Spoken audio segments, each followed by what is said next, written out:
देख रहे हैं द गैलेक्सी इंस्टीट्यूट के इस ऑनलाइन चैनल पर।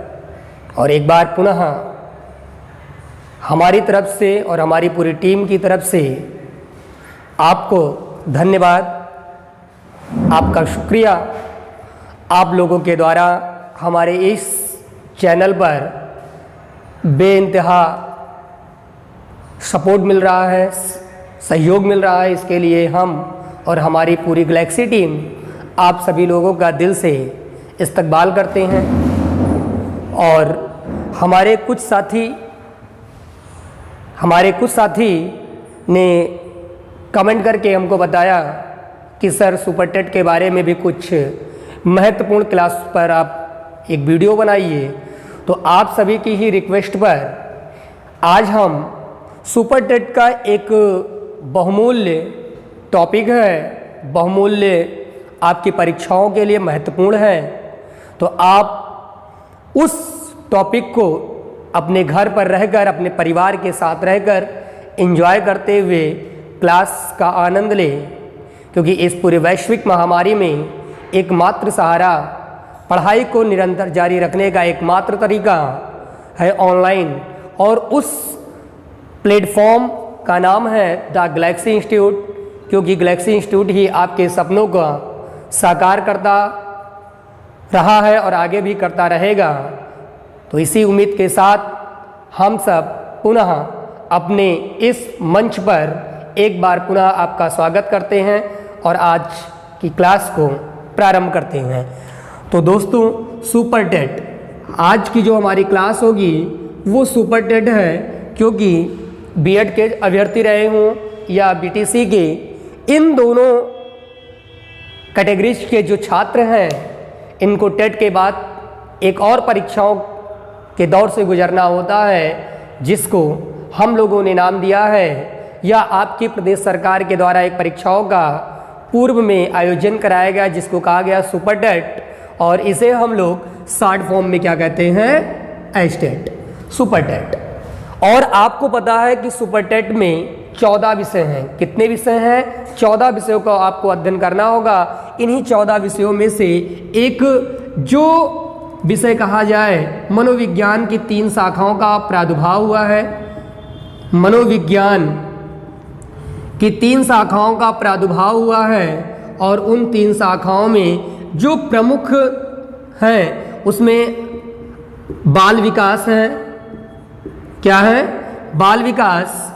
फिर इसके बाद में अगर आप देखेंगे तो शिक्षण है, पूरा का पूरा आपका कंप्लीट पेडागॉजी है। और फिर आपका क्या है, जीवन कौशल, जीवन कौशल एवं व्यावसायिक आचार नीति, व्यावसायिक आचार नीति, आचार नीति। तो ये आपके 3 सेगमेंट दिए गए हैं, 3 पार्ट में आपके पूरे कंप्लीट साइकोलॉजी को बांटा गया है। और अगर देखा जाए तो स्कोर अगर देखा जाए तो बाल विकास का भी स्कोर कितने अंक का है, तो 10 अंक का है। और शिक्षण भी क्या है, 10 अंक का है। और जीवन कौशल तथा व्यावसायिक आचार नीति भी 10 अंक का है। तो इस तरह से टोटल ये आपका टेट में भी 30 अंकों का रहा है इसका योगदान, और सुपर टेट में भी विभिन्न पार्टों को साथ लेके हुए भी देखेंगे तो 30 अंकों का योगदान रहा है। और इसी योगदान को पूरा करने के लिए इसी सेगमेंट में हमारी टीम के द्वारा बेहतर प्रयास किया जा रहा है। और उसमें आज हम लोग जिसका अध्ययन करेंगे हैं वो है शिक्षण। दोस्तों, शिक्षण के बारे में जब बात की जाती है कि शिक्षण है क्या, शिक्षण में क्या क्या चीज़ें आएंगी, तो ऐसी स्थिति में परीक्षार्थियों के पसीने छूटने लगते हैं। होता क्यों है ऐसा? इसके पीछे का एक बहुत बड़ा कारण है कि विभिन्न संस्थान शिक्षण जैसे महत्वपूर्ण मुद्दे को पढ़ाने से आनाकानी करते हैं, ठीक है, पीछा छुड़ाते हैं, जिसके कारण परीक्षार्थियों को वो तथ्य समझ में नहीं आते और परीक्षा में पूछे जाने वाले प्रश्न प्रायः उनसे गलत होते हैं। तो इसी कड़ी में हम लोग शुरू करते हैं शिक्षण। और शिक्षण में एक बिंदु है, एक आपका महत्वपूर्ण टॉपिक है, वो है प्राचीन भारतीय समाज प्राचीन भारतीय समाज, प्राचीन भारतीय समाज एवं शिक्षा, प्राचीन भारतीय समाज एवं शिक्षा, ये जो आपका टॉपिक है, ये टॉपिक आपका शिक्षण कौशल के अंतर्गत आता है। किसके अंतर्गत आता है? तो ये सुपर टेट में शिक्षण कौशल के अंतर्गत आता है। ये बात आपको याद रखनी होगी। और हमारा जो आज का जो महत्वपूर्ण टॉपिक है वो टॉपिक क्या है? प्राचीन भारतीय समाज एवं शिक्षा। तो दोस्तों बात करते हैं आज कि प्राचीन भारतीय समाज क्या है, प्राचीन भारतीय समाज में शिक्षा का क्या स्वरूप रहा है। तो सबसे पहले हम देखते हैं प्राचीन भारतीय समाज कहते किसे हैं, किस युग को कहा गया। तो सबसे पहले अगर हम देखें तो प्राचीन जो हमारा भारतीय समाज रहा वह प्राचीन भारतीय समाज देखा गया वैदिक काल,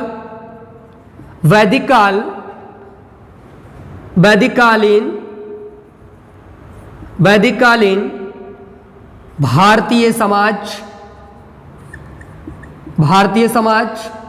और इस समाज को शिक्षित करने के लिए किस प्रकार की शिक्षा व्यवस्था थी और इस शिक्षा व्यवस्था में किस प्रकार के शिक्षण संस्थान होते थे और शिक्षक के कैसे कार्य होते थे, शिक्षार्थियों के कैसे कार्य होते थे, पाठ्यक्रम का स्वरूप क्या था, इन सारे मुद्दों पर चर्चा करते हैं।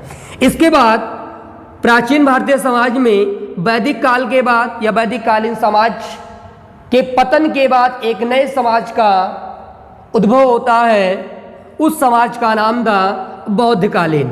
क्या समाज था? उस समय का जो समाज था उसे कहा गया बौद्धकालीन भारतीय समाज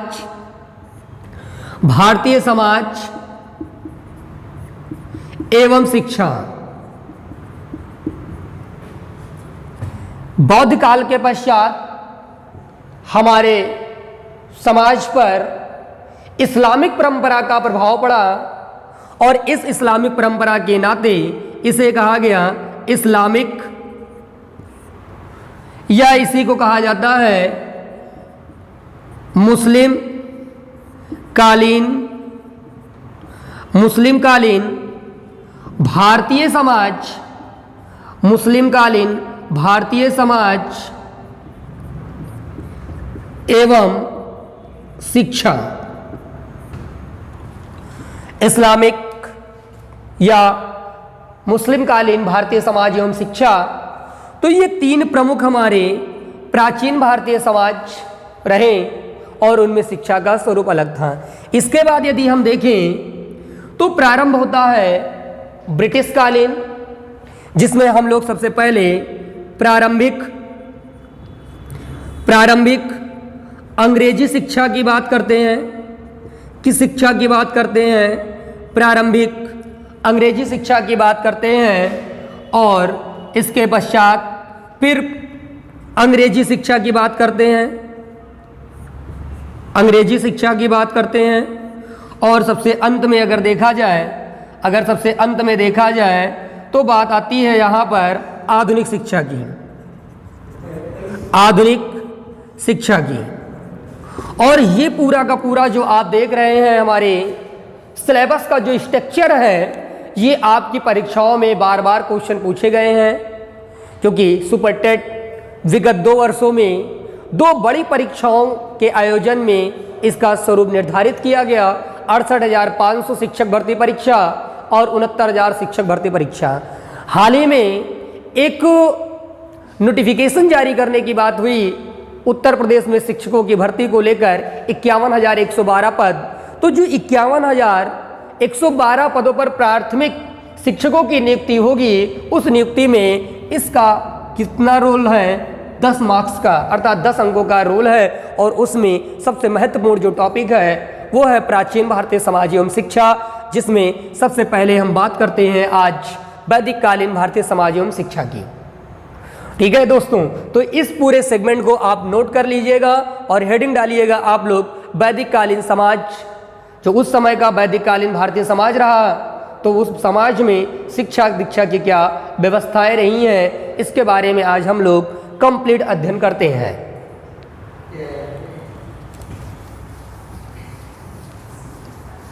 आप लोग हेडिंग डालिए वैदिक कालीन भारतीय समाज एवं शिक्षा। अब देखिएगा कि बात कर रहे हैं वैदिक कालीन भारतीय समाज एवं शिक्षा की। किसकी बात कर रहे हैं? वैदिक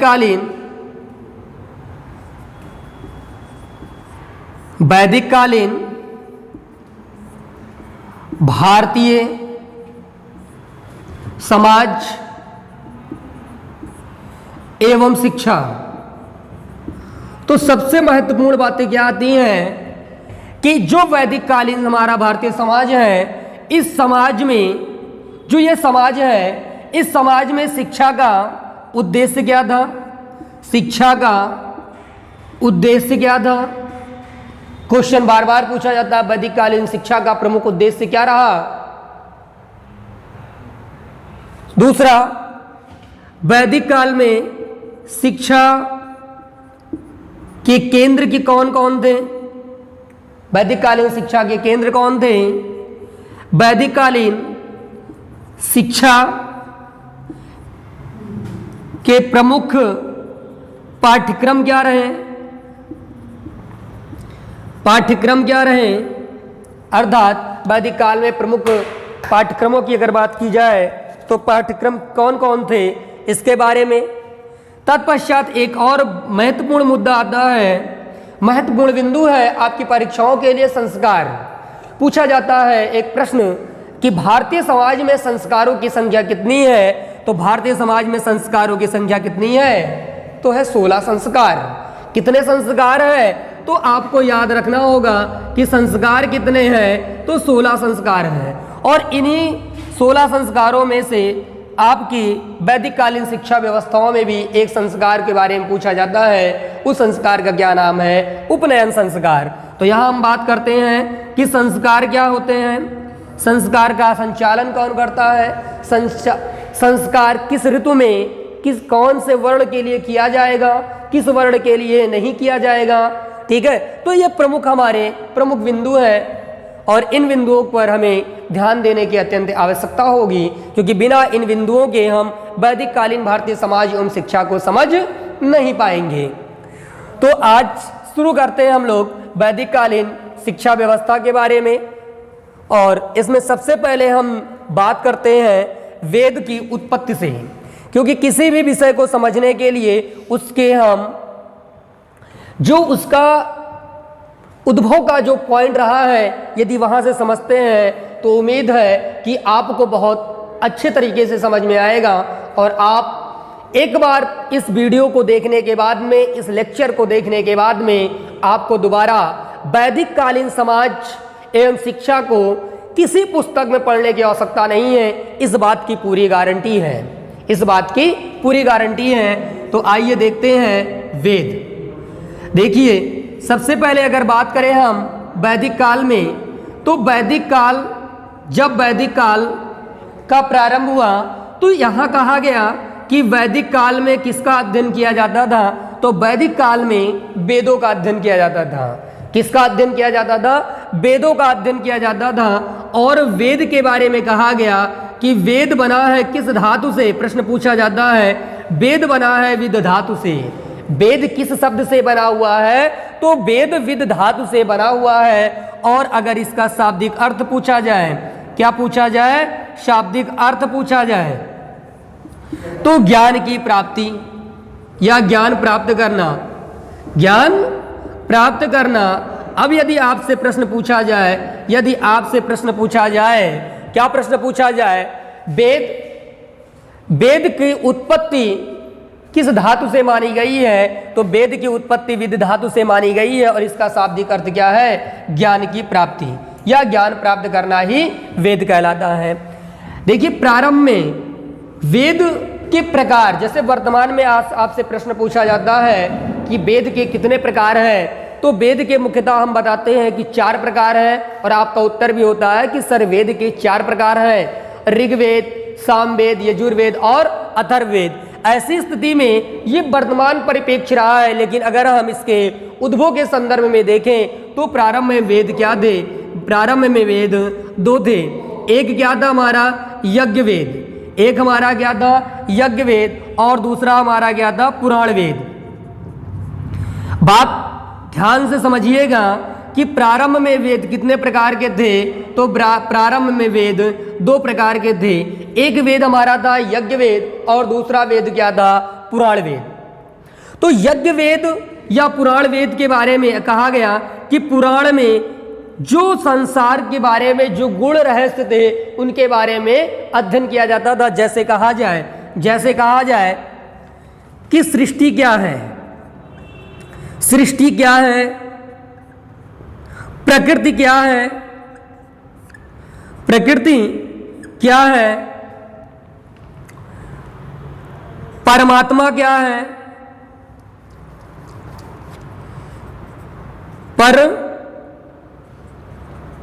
परमात्मा क्या है, संसार के सामाजिक नियमों का संचालन, सामाजिक नियमों का संचालन कैसे किया जाता है, कैसे किया जाता है, जीवों की उत्पत्ति कैसे हुई, जीवों की उत्पत्ति कैसे हुई।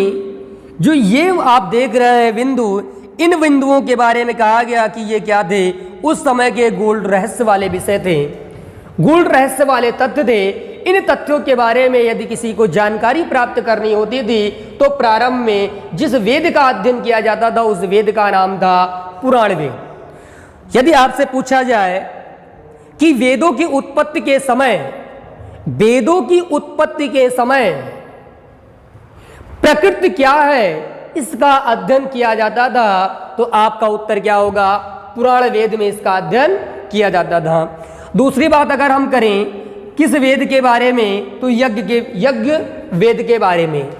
यहां पर क्योंकि आपको नाम से ही पता चल रहा है कि यज्ञ का मतलब है कर्मकांडी, अर्थात कहा जाए यज्ञ क्या है, यज्ञ क्या है, यज्ञ क्या है, यज्ञ का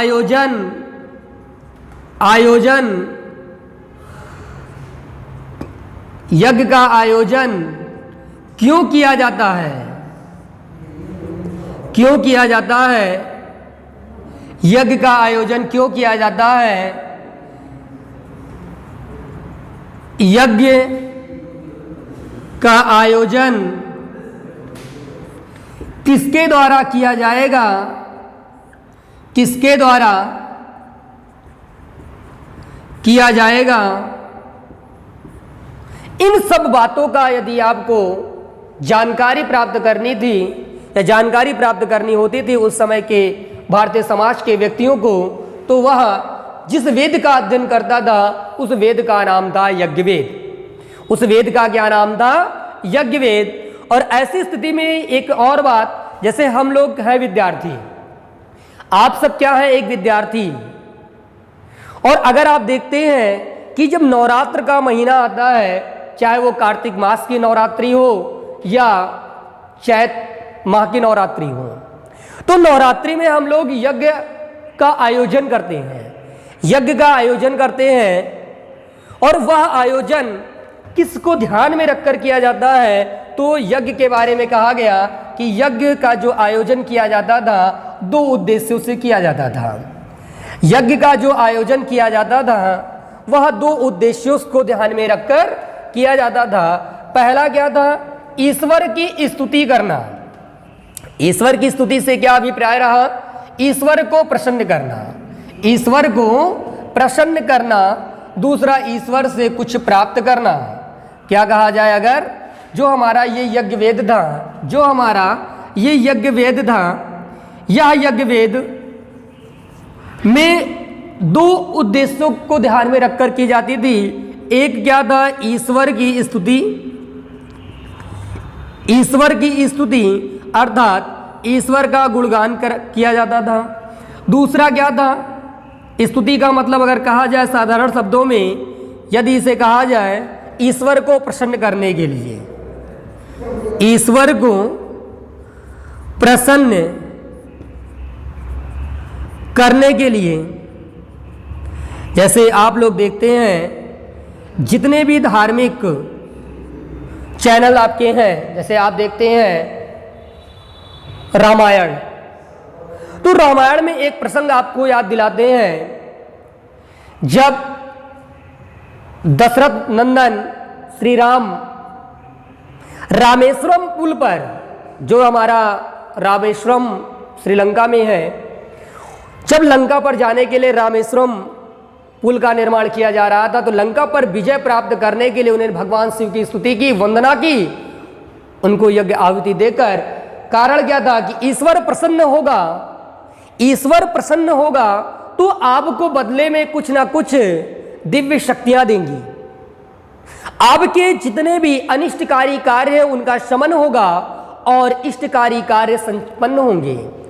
तो अवांछनीय कार्य को समाप्त करने के लिए, नकारात्मक ऊर्जा को समाप्त करने के लिए और सकारात्मक ऊर्जा का संचय करने के लिए व्यक्ति क्या करता था, यज्ञ का आयोजन करता था। और कहा जाता था कि वह ईश्वर की स्तुति के लिए कार्य किए जाते थे। किसके लिए कार्य किए जाते थे? ईश्वर की स्तुति के लिए, या ईश्वर को प्रसन्न करने के उद्देश्य से यज्ञ कार्य किए जाते थे, ईश्वर को प्रसन्न करने हेतु। एक बात तो ये बातें आ गई कि ईश्वर को प्रसन्न करना या ईश्वर की स्तुति करना प्रमुख कार्य था। दूसरा कार्य क्या था कि यज्ञ के परिणाम स्वरूप प्राप्त करना, क्या प्राप्त करना? तो जब हम ईश्वर की स्तुति करते, ईश्वर प्रसन्न होता है, तो वह बदले में हमें वरदान देता है या मंगल कामना हेतु हमें आशीष देते हैं। तो ऐसी उम्मीद के साथ हम क्या करते हैं, ऐसी अभिलाषा लेकर हम यज्ञ का आयोजन करते थे, यज्ञ का आयोजन किया जाता था। अब बात आती है, यज्ञ का आयोजन कौन करेगा? एक प्रश्न आपसे अभी थोड़ी देर पहले मैंने पूछा, यज्ञ का आयोजन किसके द्वारा किया जाएगा, यज्ञ का आयोजन कौन करता था? तो यज्ञ का आयोजन, जो ये यज्ञ है, इस यज्ञ का आयोजन करने वाला जो व्यक्ति था उसे कहा गया सहपत्नीक। यज्ञ का आयोजन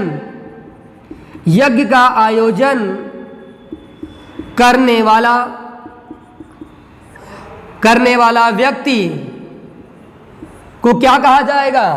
जल्दी जल्दी बताइए।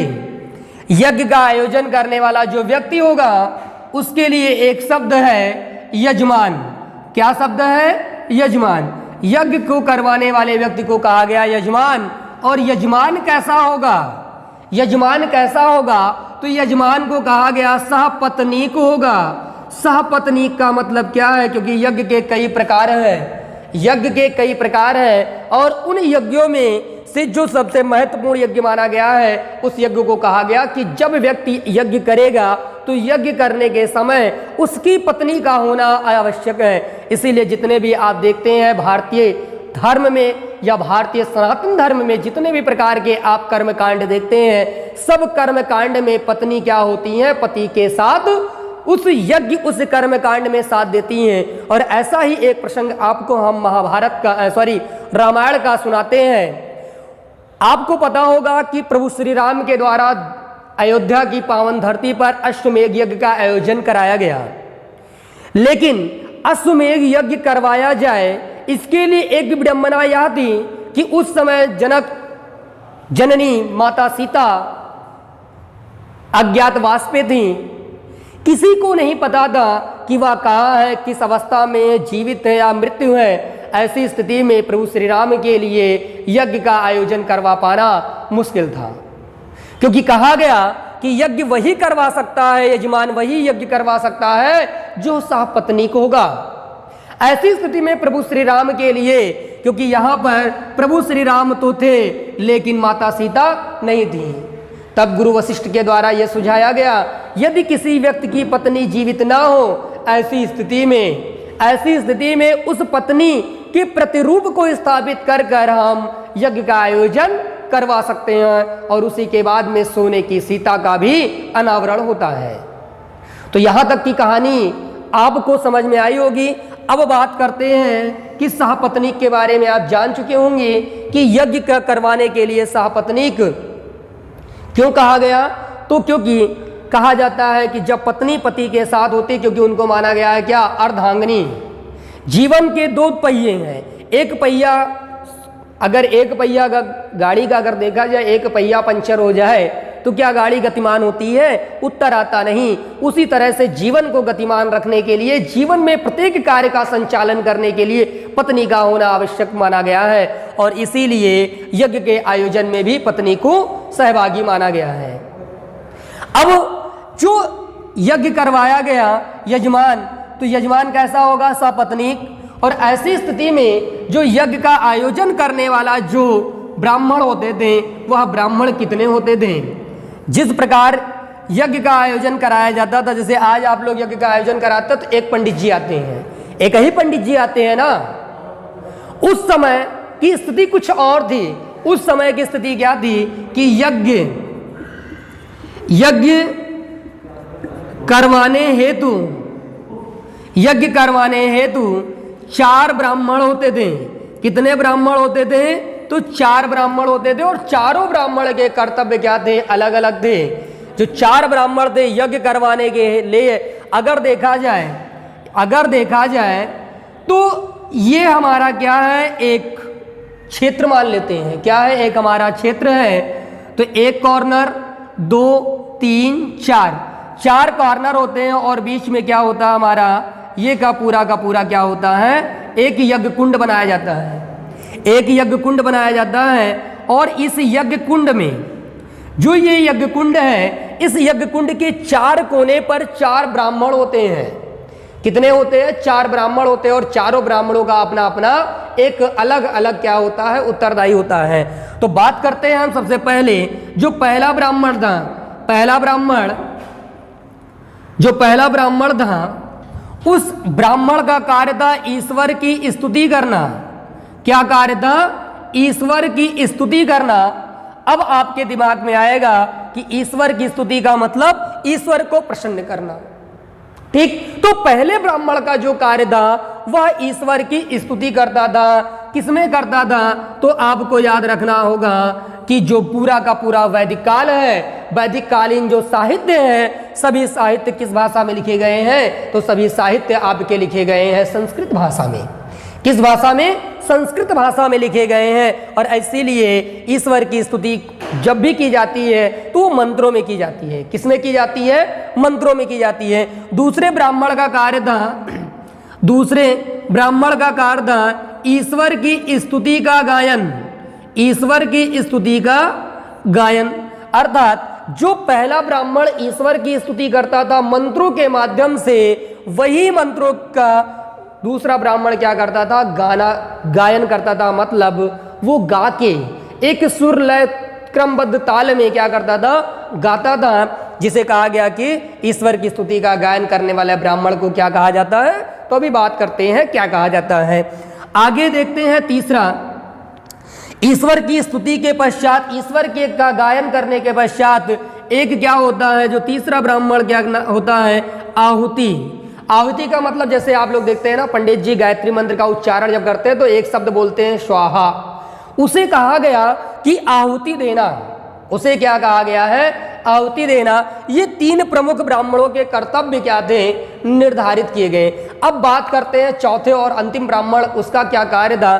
तो जो चौथा ब्राह्मण था वह ईश्वर से क्षमा याचना करता था। क्या करता था, क्षमा याचना करता था। जैसे अगर आप लोग कभी कोई भी अगर आप यज्ञ के आयोजन में अगर आप देखें तो एक ऐसा ब्राह्मण होता है जो लास्ट में कहता है कि अहम पूजाम ना जानामि, मतलब मैं पूजा नहीं जानता हूँ, ना मैं विधि जानता हूँ, ना मैं कर्मकांड जानता हूँ, फिर भी जो कुछ मेरे यथाशक्ति है, जैसी मेरी सामर्थ्य शक्ति उसके अनुसार प्रभु हम आपकी पूजा वंदना कर रहे हैं। और हमारे द्वारा किए जाने वाले जितने भी कार्य हैं, चाहे वो जान में या अनजान में यदि हमसे कोई त्रुटि हो गई तो हे प्रभु आप मुझे क्षमा करिएगा, ऐसी ही कुछ वंदना करता है। तो इसलिए जो चौथा ब्राह्मण है इसे कहा गया क्षमा याचना मांगने वाला। क्या कहा गया, क्षमा याचना मांगने वाला, क्षमा याचना मांगने वाला, आहुति देने वाला।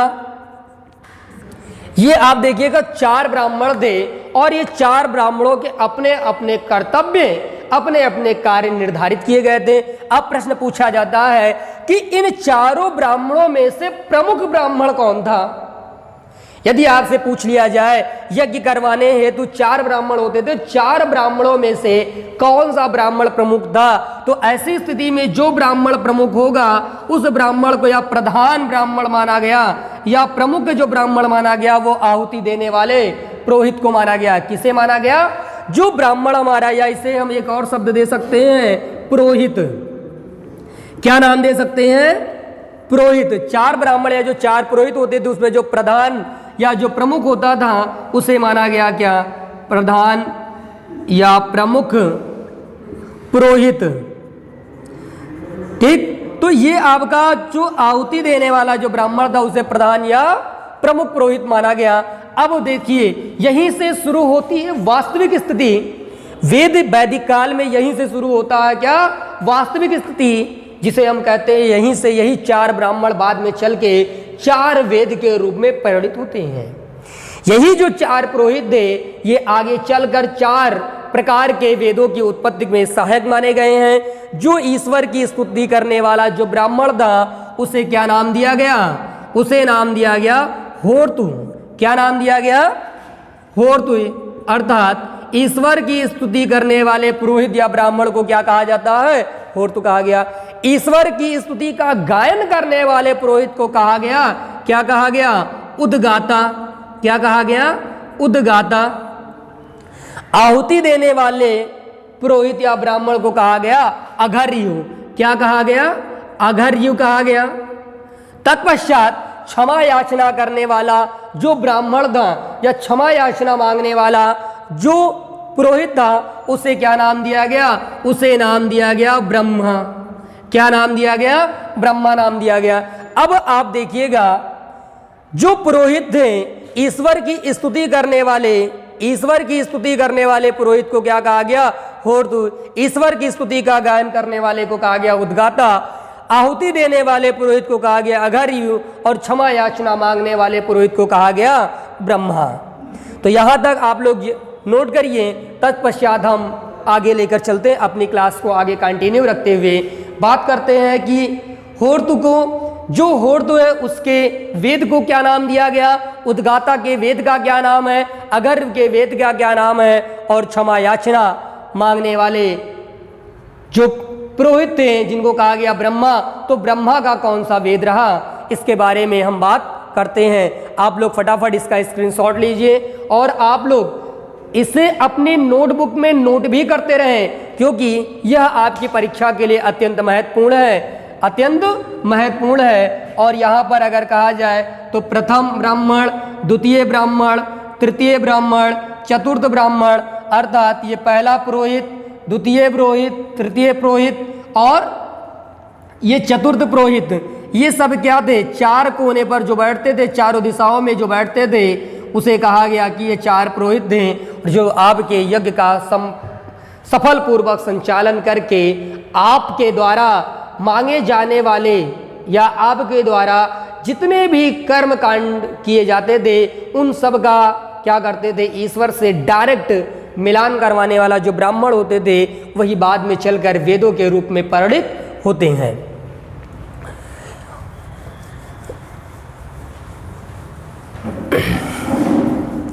अब इसके आगे हम लोग देखते हैं कि ईश्वर की स्तुति करने वाले, ईश्वर की जो स्तुति करने वाला जो ब्राह्मण था, प्रश्न पूछा जाता है। देखिए यह जो टॉपिक हमारे द्वारा आपको पढ़ाया जा रहा है यह 2 विषयों में काम करेगा। एक तो इतिहास के विषय में जब वैदिक काल आप पढ़ेंगे तो वहाँ के लिए भी अत्यंत महत्वपूर्ण क्लास होगी, और दूसरा सुपर टेट में प्राचीन भारतीय समाज एवं शिक्षा में भी महत्वपूर्ण बिंदु है। तो एक ही समय पढ़ना है और 2 जगह आप इसे क्या कर सकते हैं, इसका उत्तर देने में आप सक्षम होंगे। ठीक है, तो देखिए जो ईश्वर की स्तुति करता था, क्या करता था? ईश्वर की स्तुति तो ईश्वर की स्तुति करने वाले पुरोहित को क्या नाम दिया गया? ईश्वर की स्तुति करने वाले पुरोहित को कहा गया होर्त कहा गया। क्या कहा गया? होर्त कहा गया। और ईश्वर की जो स्तुति की जाती थी किस वेद में? उसका नाम था ऋग्वेद। उसका क्या नाम था? ऋग्वेद। अब प्रश्न पूछा जाता है इतिहास के दृष्टिकोण से, ध्यान दीजिएगा। किसके दृष्टिकोण से? इतिहास के दृष्टिकोण से ध्यान दीजिएगा। तो वैदिक काल का जो प्राचीन वेद माना गया है वो माना गया है क्या? ऋग्वेद। क्या माना गया? ऋग्वेद। और ऋग्वेद का जो पुरोहित माना गया किसे माना जाएगा? होर्त वेद। क्या माना गया?